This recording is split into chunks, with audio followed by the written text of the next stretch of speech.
You know how refreshing it feels when you can just watch NBC have good sports coverage? How good it feels to see real nice NBA intros before a game. How fun it is when we're talking about play-by-play announcers having two people on the court at the same time on both sides of the bench to give the most in-depth analysis for both teams, home, away. For us, the NBA fans, to watch at home. Don't get me wrong, the fact that there's so many streaming services is really annoying.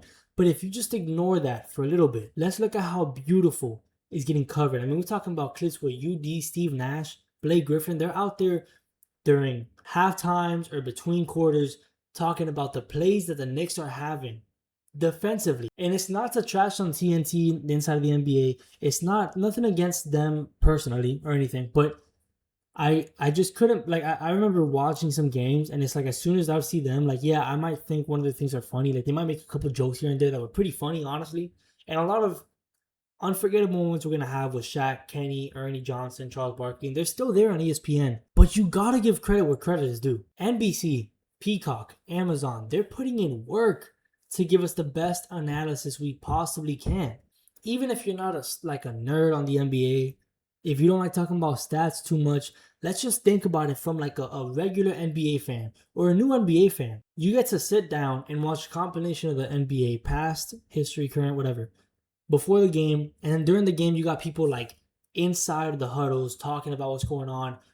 You get so much like info during these games that, like, if I'm just a regular fan, bro, and I'm turning on the TV and I want to watch the game, when you're watching these things as a new fan, it's so fun to be like, damn, wait, like, they're telling me what they're breaking down on defense right now. And in the next 2 minutes, I get to see it live and think, damn, coaching is actually really cool. Or even if you don't think that way, you got constant NBA being thrown at basketball, real, pure basketball getting thrown at you. Not just trashing on the current NBA. Oh, they don't play as good as they used to. They're not as hard on defense as they used to. Oh, it's just too many threes. Like, yo, I get everybody's got their own way of liking the NBA. I'm not gonna say the NBA is perfect right now. But to start shitting on it, the same people who are saying, oh, the ratings are down, I wonder why that is because they shoot too many threes.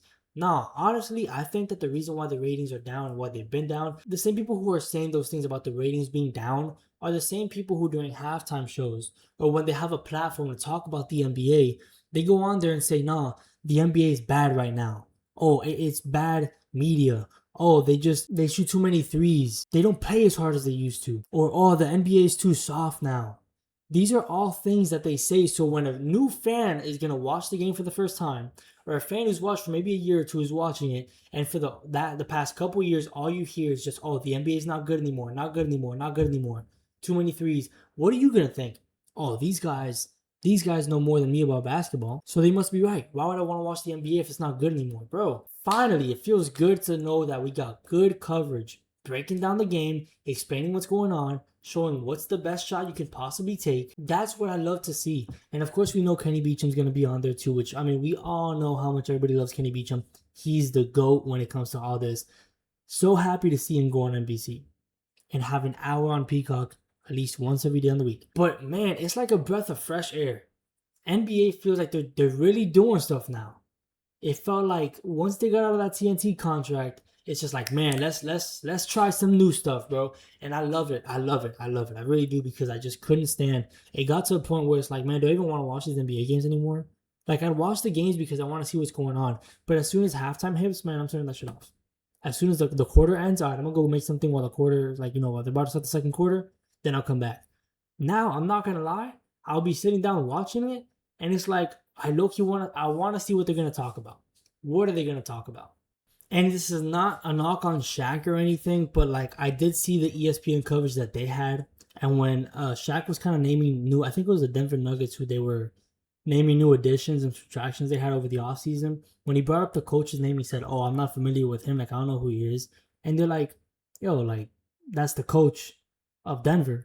He's like, oh, my bad. Like, there's 27 teams in the NBA. I'm not going to remember all the coaches. And it's like, bro, first of all, there's 30. And even if, let's say he's just joking, right? Like, I'm not trying to hear that during breaks of the NBA.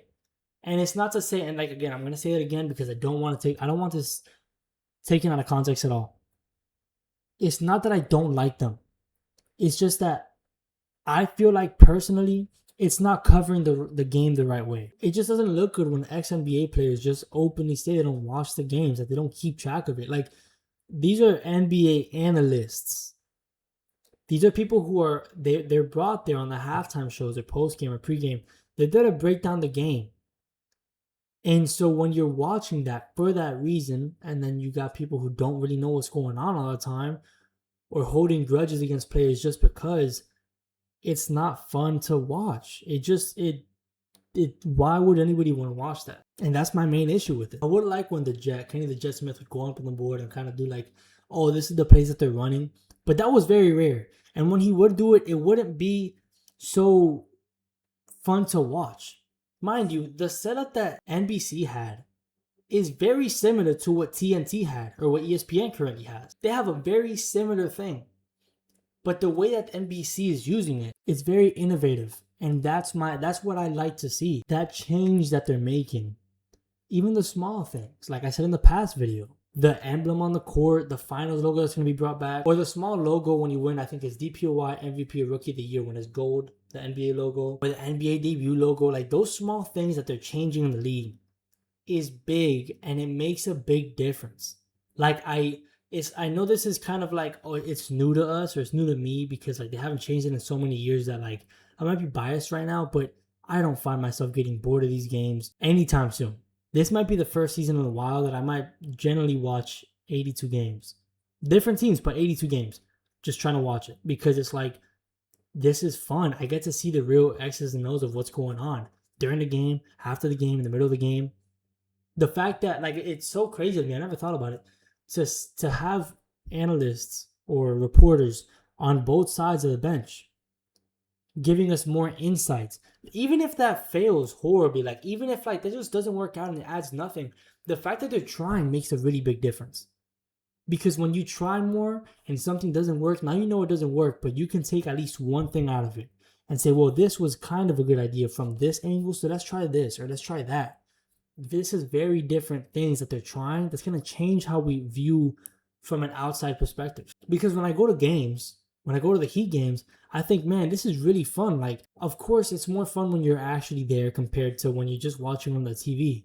But I will say that TV has a slight advantage when it comes to the fact that, like, bro, you can talk about so much in between timeouts. Like, when you're in the game, like, a timeout happens, like, you're just waiting. Like, you're looking, you might talk about it with whoever you're with. And like during halftime, it's just like, all right, like there's a little halftime thing down there, but I also want to get pizza. Or like during the quarters, like it's limited. The fact that you're there in person is really cool. But like you got to think about it. The potential you have when you're on TV, you get to show the most enticing stuff you can during the commercial breaks, during the timeouts, during all that. So now that they're implementing real cool stuff in between those, even in during 20-second timeouts, we might get some crazy insight. Like, oh, I hear this, they're trying to do this, or like, bro, anything. It's the fact that they're really trying new stuff that I love. And I really feel like this might be the year where we might see like some big changes that are going to work out for the better. We might, for the first time since like, 2018, that we might see positive sports media and more people who are not trying to hate on the game. Man, I love it so much. I love it so much. But we're going to see how that goes. Let me know what you guys think. Let me know if you guys really just love TNT inside the NBA, which of course you can still watch it, but it's just not my style. So if you guys really like it, let me know why. Just let me know how y'all feel about this season. Let me know how good your team's doing so far. And I'll see you on the next one, bro. Peace.